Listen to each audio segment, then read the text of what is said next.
Olá, meu povo, tudo bem com vocês? Estamos no capítulo 26 de Mateus. Que bênção! Aqui nesse canal tem uma playlist aí com os capítulos do livro de Mateus, porque eu tô num projeto aí de 1189 semanas, onde cada semana nós vamos estudar um capítulo da Bíblia. E eu comecei pelo Novo Testamento, pelo livro de Mateus. Então, estamos em Mateus, depois Marcos, Lucas, João, e daí a sequência até Apocalipse. Quando terminar Apocalipse, eu começo lá em Gênesis.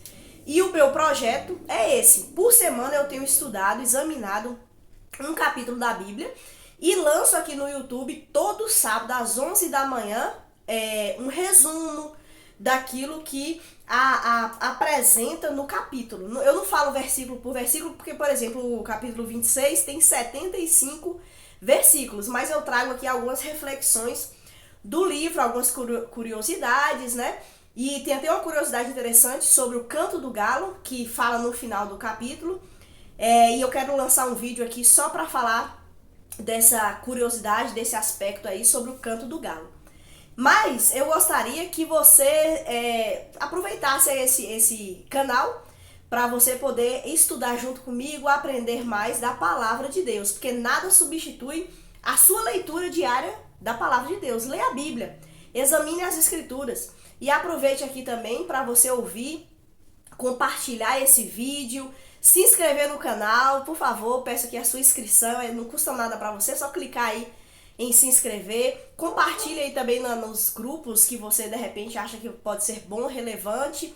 Comenta de repente se você quiser comentar, porque aqui é o nosso canal. Meu nome é Alba e esse é o canal Pouco Tempo.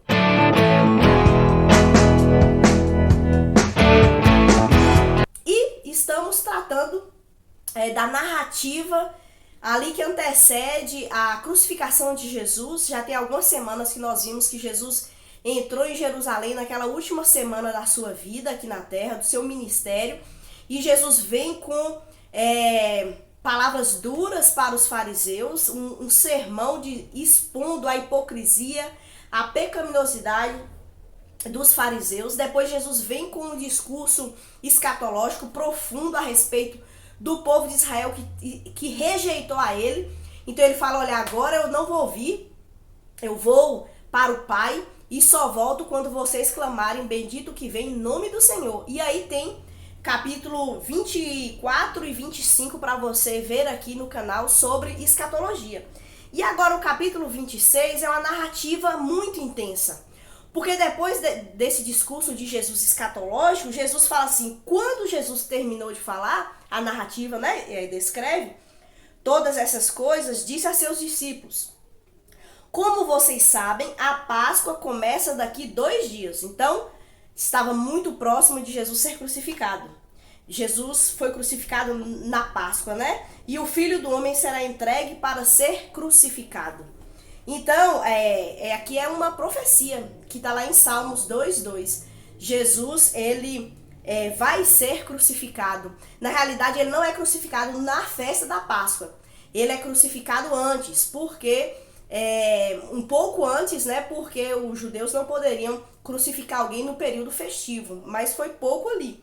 E a Páscoa era uma festa que lembrava o povo de Israel da sua saída do Egito.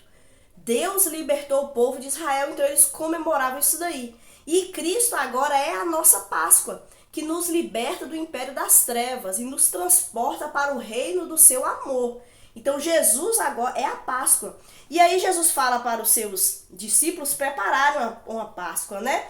Mas o interessante dessa narrativa é que no versículo 3, e eu leio sempre a Nova Versão Transformadora, pelo menos essa versão nesses capítulos que eu estou estudando, diz que naquela mesma hora os principais sacerdotes do povo e os fariseus estavam reunidos, naquela mesma hora que Jesus estava falando tudo isso, reunidos, elaborando um plano para matar Jesus, como eles iriam fazer para exterminar com a vida de Jesus, porque Jesus era muito odiado, como é hoje. Jesus continua sendo odiado. Quando o pecado de alguém é exposto, Jesus está expondo, ele usa a sua palavra, ele usa pessoas usadas por ele para expor muitas vezes os nossos pecados.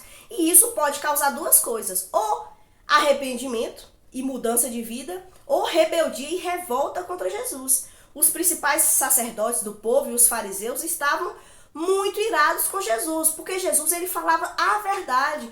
Jesus expôs o pecado das pessoas. Jesus não deixava barato. Jesus não deixava barato, que eu digo assim, ele realmente confrontava as pessoas.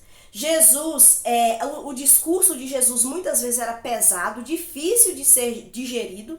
Então havia uma raiva, havia um ódio muito grande dessas pessoas, de muitas pessoas, porque Jesus expunha ali a mazela, a pecaminosidade, a feiura que aquelas pessoas carregavam com os seus pecados. Jesus fazia isso para que, quem sabe, essas pessoas fossem conduzidas ao arrependimento, mas infelizmente a dureza do coração delas aumentou muito mesmo, a ponto delas falarem assim: olha, a maneira de nós resolvermos isso é cancelando Jesus, é calando Jesus, e nós vamos calar Jesus matando ele. Não sabiam eles que o autor da vida não pode ser calado, mas é muito bom a gente ver e ler os textos nos debates, nos confrontos. Jesus sempre era vencedor, porque a palavra dele era com autoridade e é a verdade.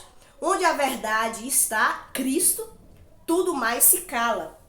Só que é interessante o versículo 5, fala que eles queriam matar Jesus não durante a festa da Páscoa e também queriam fazer isso em segredo.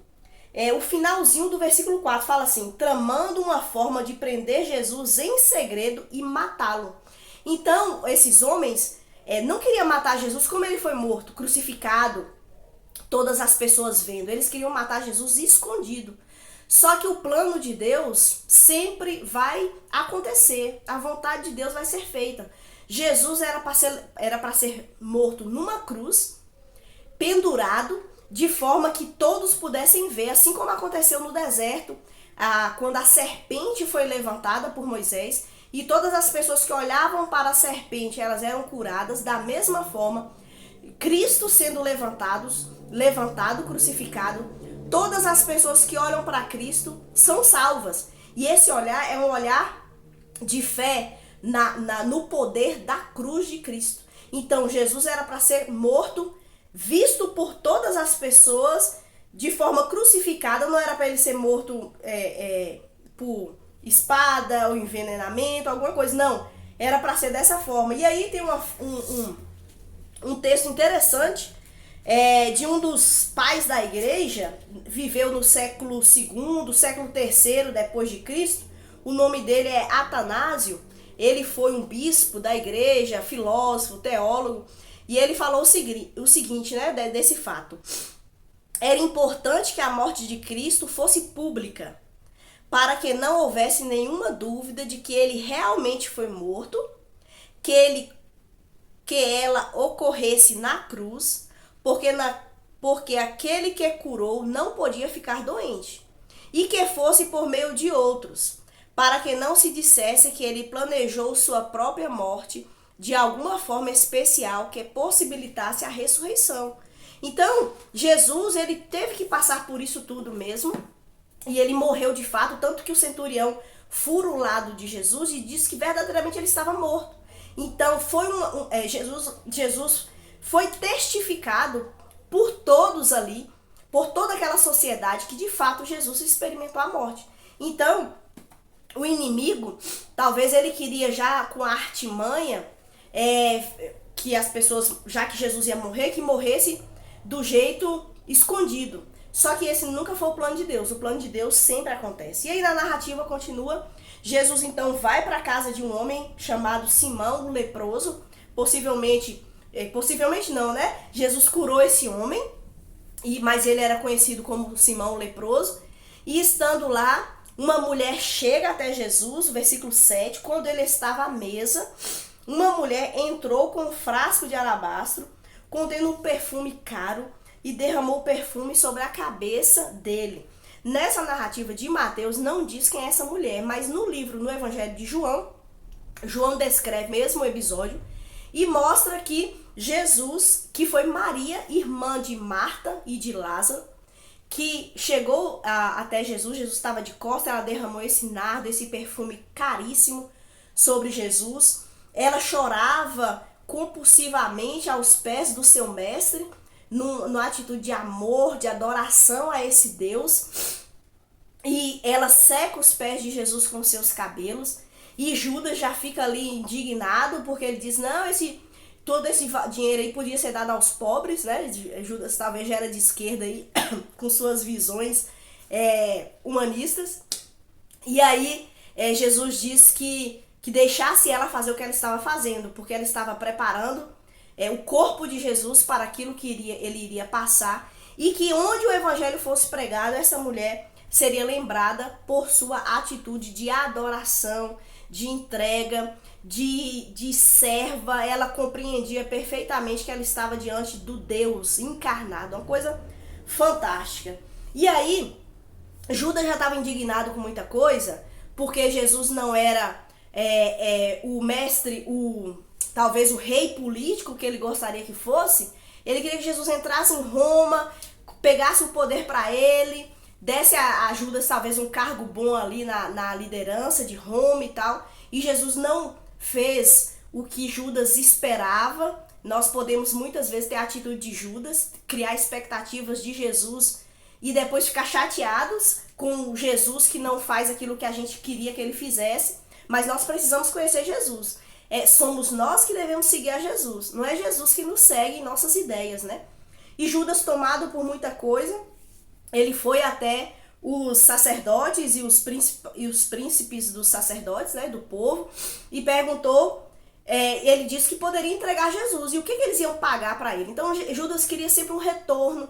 Judas pensava sempre no benefício que ele poderia ter, o aqui e o agora, né, infelizmente.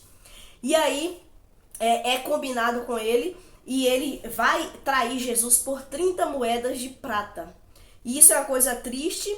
Em Êxodo 31, 21, eu anotei aqui, deixa eu ver, só pra não ficar errada aqui a informação. Êxodo 21, 32. Lá fala sobre o preço de um escravo, e era 30 moedas de prata. O preço que Judas vendeu Jesus foi o preço de um escravo. E de fato, em Filipenses nós vemos uma narrativa que fala que Jesus veio em forma de homem, ele se fez servo. Jesus realmente veio como um escravo.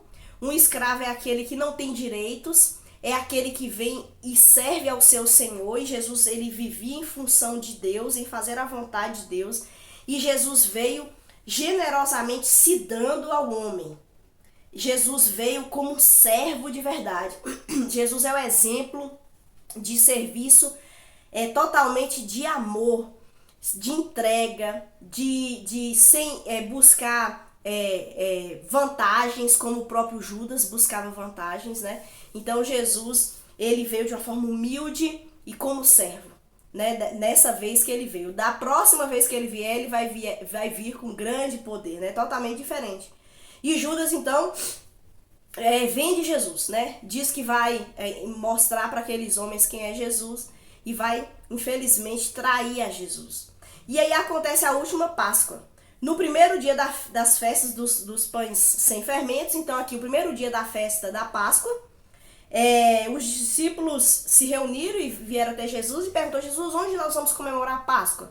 Porque estava no dia da festa da Páscoa. E aí, naqueles dias, né? Porque demorava alguns dias. E aí Jesus dá para eles algumas instruções, né? Como um milagre: vai até tal lugar, você vai encontrar um homem lá, fala para ele que o mestre mandou ele vir, mostrar o lugar onde vai ser a ceia, e tudo foi preparado. E aí Jesus, à noite, ele entra nesse local com seus 12 discípulos para cear. E diz na narrativa, o versículo 21, que enquanto eles comiam, Jesus disse: eu lhes digo a verdade, um de vocês vai me trair. Então Jesus, ele sempre vai revelando o que vai acontecer. Nós é que muitas vezes não temos ouvidos para ouvir a Jesus, mas ele vai revelando, como nós estudamos nos capítulos anteriores sobre a escatologia. E aí, os discípulos começam a protestar. Serei eu? Vai ser eu? Só que interessante que todos falam assim, certamente não serei eu, Senhor. Os discípulos falam, Senhor, Senhor, não vai ser eu. E sempre trata Jesus como Senhor. E aí, no versículo 25, Judas fala também, parece que ele é o último a dizer. Só que ele fala o seguinte, certamente não serei eu, Rabi. Todos os discípulos estão ali diante de Jesus, falam, Senhor, não vai ser eu não vou trair o Senhor. Judas, por último, diz, certamente não serei eu, Rabi. Os discípulos tratavam Jesus como Senhor. Senhor é uma palavra muito forte. Aqui na nossa cultura perdeu um pouco o significado, né? E também a gente não teve esse contexto. Mas lá, quando alguém chamava o outro de Senhor, era porque era escravo daquela pessoa. Escravo, claro que a gente tem aquela visão de escravidão aqui do Brasil, né? Que foi bem tenso, dos negros e tal. Mas a escravidão é um serviço prestado por outro, e aí na escravidão do Brasil, né, por obrigação e tal, mas muitas vezes na cultura judaica era por dívida, por alguma coisa, mas a pessoa não era remunerada. A pessoa não recebia nada em troca e ela vivia em função daquele Senhor. Então os discípulos entendiam que Jesus era Senhor. Então Jesus era uma autoridade na vida deles e que eles deveriam viver em função desse Senhor. Só que Judas via Jesus como Rabi. Rabi é mestre. É alguém que tem sua importância, é alguém que deve sim um respeito, mas era muito diferente entre Judas e os discípulos. E há uma diferença sobre nosso relacionamento com Jesus. Quem é Jesus para você? Jesus foi uma boa pessoa? Jesus foi alguém histórico? Jesus é um bom mestre? Jesus é o Senhor da sua vida? Né? Quem é Jesus para você? E aí, enquanto comiam, Jesus então pegou o pão e abençoou. E ali ele fez a ceia. Jesus abençoou aquele pão e ele partiu e disse. Em seguida partiu em pedaços e deu aos seus discípulos, dizendo, tomem e comam, porque este é o meu corpo. Então tomou o cálice de vinho e agradeceu a Deus. Depois entregou aos seus discípulos e disse, cada um beba dele, porque este é meu sangue, que confirma a aliança. Ele é derramado como sacrifício para perdoar os pecados de muitos. Então, há um ponto aqui interessante. A Igreja Católica, alguns acham que aqui é uma ação de transubstanciação. Quando a pessoa pega a hóstia ou vinho e come, nesse momento, há uma teologia que diz que naquele momento o pão vira carne de Jesus, carne mesmo, e o vinho vira sangue de Jesus. Nós não cremos nisso, não é o que o texto está falando. Aqui é um símbolo que Jesus, no final da narrativa, vai falar, que ele se entregou, aqui, ele é derramado como sacrifício. Jesus, a ceia, ela é um símbolo do sacrifício de Jesus. Jesus se entregou completamente de corpo e de sangue. Ele se deu por nós. E quando nós temos a ceia do Senhor, nós temos ela como uma ceia memorial. Nós lembramos do sacrifício de Cristo que se sacrificou para perdoar a muitos. E por que aqui está escrito muitos e não todos? Aí tem outra teologia que vai dizer que é porque Jesus não morreu por todas as pessoas, Jesus só morreu pelos eleitos. Mas não é essa a verdade. Aqui, para perdoar os pecados de muitos, porque nem todos vão receber esse perdão. No problema não está no perdão. O perdão de Deus não é limitado. O problema está no homem que não aceita o perdão de Deus. Então, o sangue de Jesus, o seu sacrifício, seu corpo sendo entregue, sendo partido por nós, o seu sangue sendo derramado por nós é poderoso para perdoar qualquer pecado. Qualquer pecado. Mas a pessoa ela tem que receber esse perdão. Então é esse passo de fé. Deus, a salvação sempre nasce em Deus. É Ele quem nos salva, com seu poder. Mas existe a participação humana de receber esse perdão. né? De querer esse perdão, de clamar por esse perdão. Há muitas histórias, por exemplo, como o homem que era cego, Bartimeu. Bartimeu, ele era cego. E ele sabia que Jesus estava passando ali perto. E aí Bartimeu clama: Jesus, filho de Davi, tem misericórdia de mim. Olha a participação de Bartimeu, clamando, buscando esse Deus. E Deus, então, né, na pessoa de Jesus, vem até ele e fala: o que você quer que eu te faça? E Bartimeu fala que eu quero ver. E Jesus, então, opera um milagre. Nós precisamos buscar esse perdão de Jesus. Nós somos pecadores. O sangue de Jesus é poderoso. Então o que está faltando? Está faltando essa união. Senhor Jesus, tem misericórdia de mim. E aí sim, os nossos pecados serão totalmente perdoados. E aí, na continuidade dessa narrativa, Jesus prediz que Pedro vai negar Jesus. E aí Jesus fala assim: Deus ferirá o pastor, no versículo 31. Algumas versões falam: ferirei o pastor. Mas a NVT quis colocar o sujeito da oração, Deus. Porque quando fala ferirei o pastor, o sujeito está oculto, mas dá para saber também que quem é esse sujeito. Esse sujeito é identificado, né? Deus ferirá o pastor e as ovelhas do rebanho serão dispersas. Quem vai ferir o pastor? O próprio Deus. Jesus vai ser ferido. Ferido por Deus, e nós vamos ver isso nesse instante. Mas Jesus fala, no versículo, olha só, Jesus sempre fala tudo. A gente é que muitas vezes não tem ouvidos para ouvi-lo. Versículo 32. Mas depois de ressuscitar, irei adiante de vocês a Galileia. Então Jesus fala: olha, Deus ferirá o pastor. Todos vocês vão me abandonar. Pedro, você vai me negar. Mas eu vou ressuscitar e vou para Galileia. E é para vocês me encontrarem lá. E aí começa uma discussão um pouco sobre Pedro. Pedro fala: jamais eu vou te negar. Que isso? Eu te negar? Eu te trair? Eu dizer que não te conheço? Eu fugir de... Não, jamais. E Jesus falou: Pedro, você vai, Pedro. Não vou. E Jesus falou: olha, antes que o galo cante, você me negará 3 vezes. E Pedro, no auge da sua arrogância, diz que não. Nós precisamos ser mais humildes e reconhecer as nossas limitações. A palavra de Deus diz que aquele que está em pé, cuide para que não caia. Nós precisamos reconhecer que nós somos pessoas limitadas, que podemos fazer coisas atrozes. Por isso nós precisamos clamar, viver de joelhos e acreditar em Deus. Quando Ele diz: não faça tal coisa porque vai dar ruim para você. Afaste-se disso.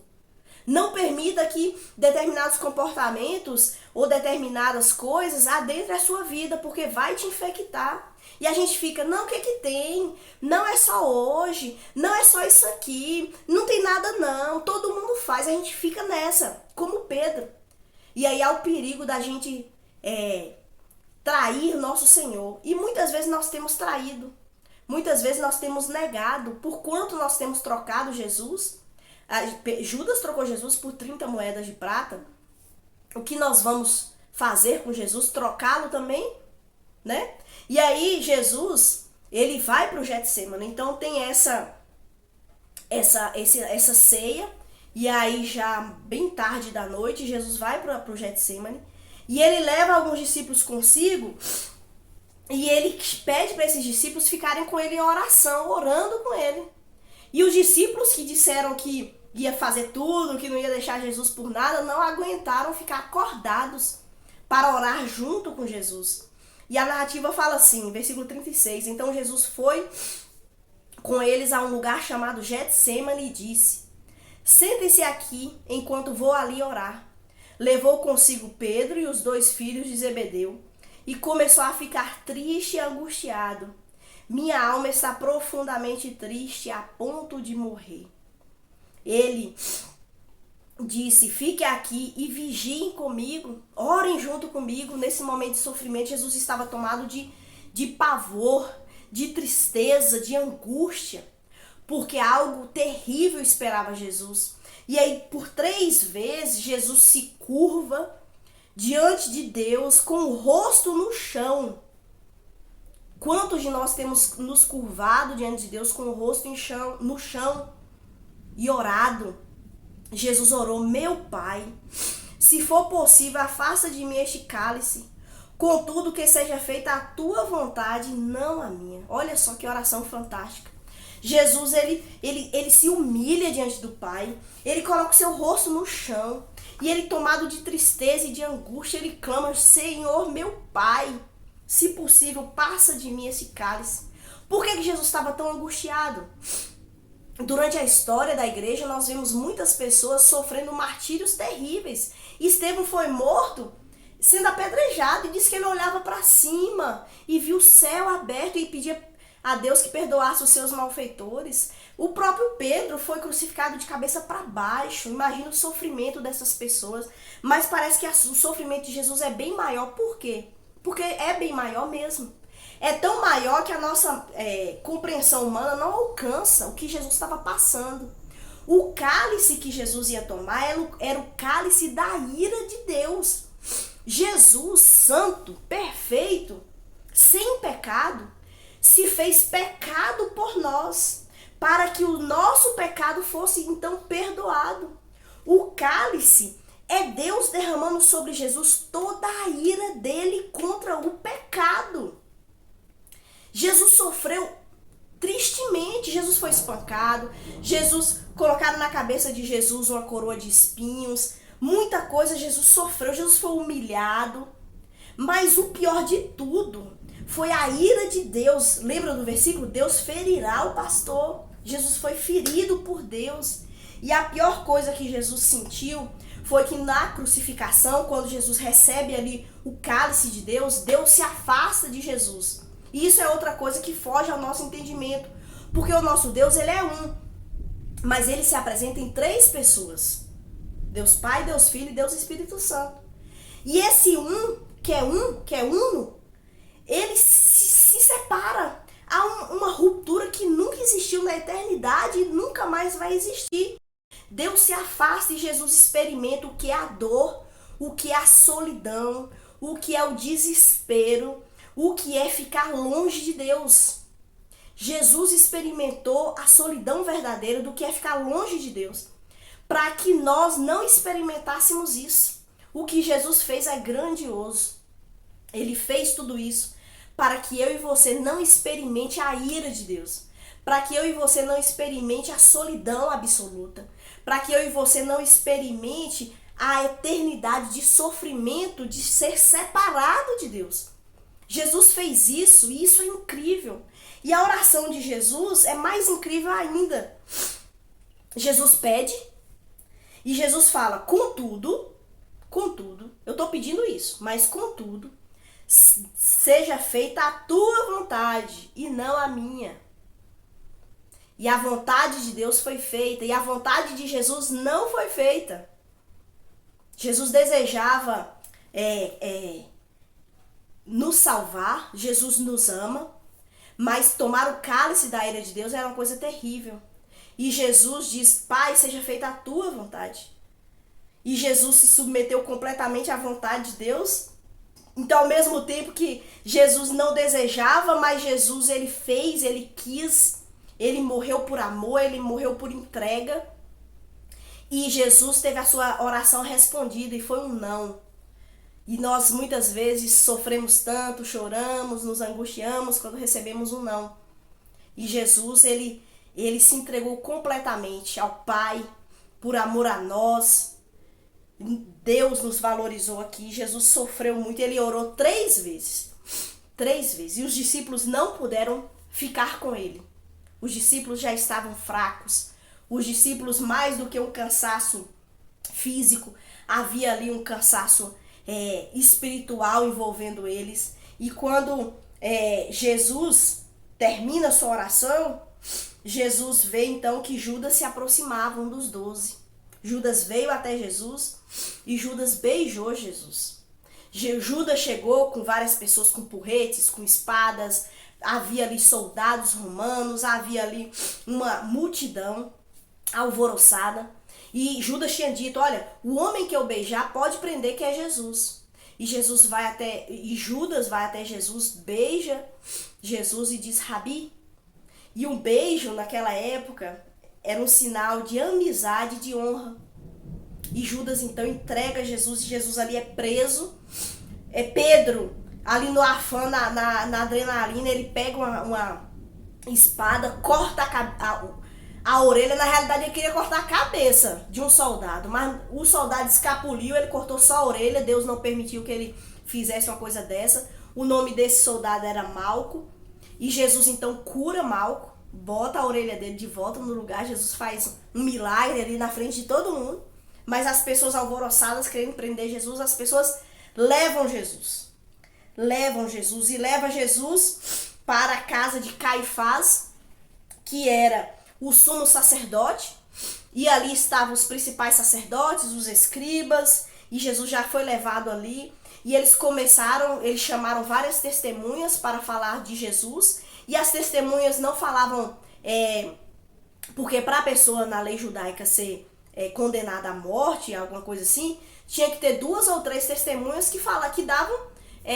razão ali, dizendo, olha, a pessoa realmente fez isso, aquilo, outro. Mas as testemunhas, elas não se comunicavam direito, uma falava uma coisa, outra falava outra, até que 2 testemunhas disseram uma mentira, de que Jesus disse que ia destruir o templo e construir em 3 dias, e aí Caifás rasga a roupa dele e fala, ai, blasfêmia, blasfêmia.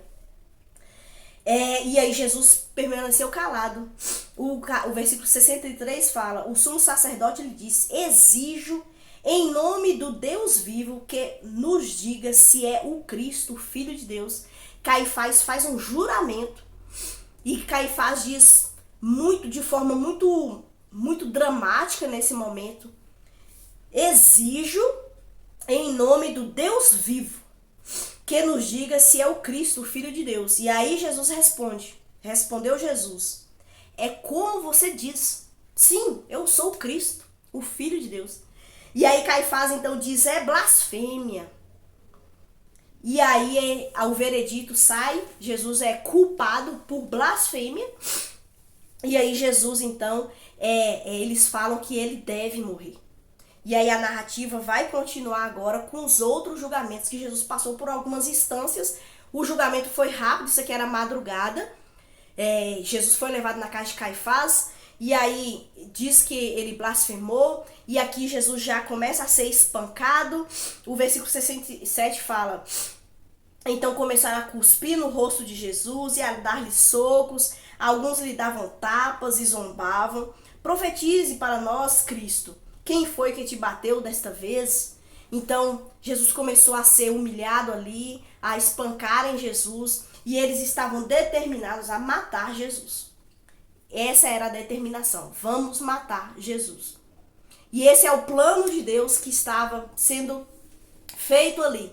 Jesus ele veio para morrer na cruz, porque só o sacrifício de Jesus é poderoso para nos perdoar. E Pedro, que cheio de si disse, não, Jesus, eu vou com o Senhor para onde for, eu não vou traí-lo de jeito nenhum, não vou abandoná-lo de jeito nenhum. De longe Pedro ficou vendo essa situação, tudo isso aqui que eu estava falando para vocês, e ele estava ali num local um pouco distante, onde tinha servos, empregados, se esquentando perto de um fogo. E aí alguém fala para Pedro, Pedro, você é um deles, você estava com Jesus, o Galileu. E Pedro diz, não, estava não, de jeito nenhum. Aí a segunda vez, outra pessoa viu e disse, este homem estava com Jesus de Nazaré. E aí o pessoal, Pedro, não, de jeito nenhum, não estava. Aí na terceira vez, Pedro ficou muito querendo fugir disso, né? As pessoas falaram, mas o seu modo de falar te denuncia. E fala que ele começou a fazer juramento de que ele não conhecia Jesus de forma nenhuma. E aí o galo cantou. Quando o galo cantou, Pedro ficou triste. Então Pedro se lembrou das palavras de Jesus. O último versículo, versículo 75, para encerrar. Antes que o galo cante, você me negará 3 vezes. E saiu dali chorando amargamente. Se os nossos pecados nos levarem a chorar amargamente e nos conduzirem ao arrependimento, isso é ótimo. O que aconteceu com Pedro aqui foi necessário, talvez para a definitiva conversão de Pedro. Jesus tratou na vida de Pedro. E Pedro saiu dali entristecido, envergonhado, porque ele disse tanto há poucas horas antes, ele tinha dito que não ia trair Jesus, que ele estava com Jesus e não sei o que, e agora ele faz algo tão feio, tão triste, e ele sai dali chorando. Então, o capítulo 26 é um capítulo muito triste, é um capítulo que traz muitos sentimentos em nós, porque Jesus é traído por Judas, Judas vende Jesus, Pedro nega Jesus, Jesus é levado por uma multidão enfurecida, mas antes disso, Jesus é tomado de tristeza, de pavor. Então é um capítulo muito tenso, mas como nós já estamos muito à frente disso daqui, nós também podemos nos alegrar, porque foi através de tudo isso que nós podemos ter de novo comunhão com Deus e perdão dos nossos pecados, né? Uma coisa maravilhosa. Então é isso, o capítulo de hoje. Deus abençoe muito sua vida, que você possa ficar firme olhando para Jesus e buscando a Ele. E eu espero você aqui na próxima semana para vermos o capítulo 27.